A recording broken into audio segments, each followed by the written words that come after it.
In today's video, we're tackling a common question: transferring your eSIM from an iPhone to a brand new Android phone. Switching ecosystems might sound scary, but eSIMs make the process surprisingly smooth.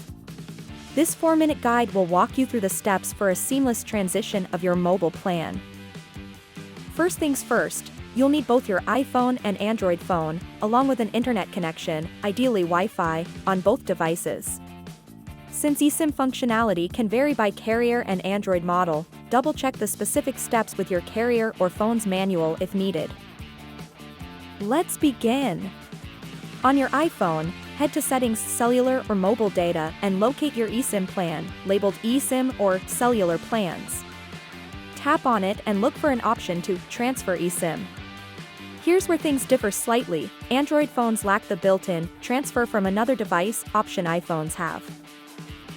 To bridge this gap, contact your carrier to see if they offer an eSIM transfer app for Android.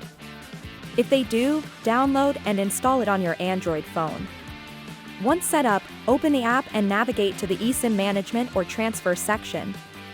The specific instructions will vary by carrier, but they'll likely guide you through scanning a QR code or entering a transfer code provided by your carrier. Now, back to your iPhone. Follow the on-screen prompts to generate a QR code or transfer code based on your carrier's app instructions on your Android phone. You might need to scan this QR code with your Android camera or manually enter the transfer code.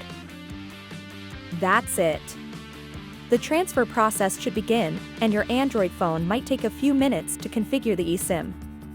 Once complete, you'll see a confirmation message and your Android phone will be ready to use your transferred cellular plan.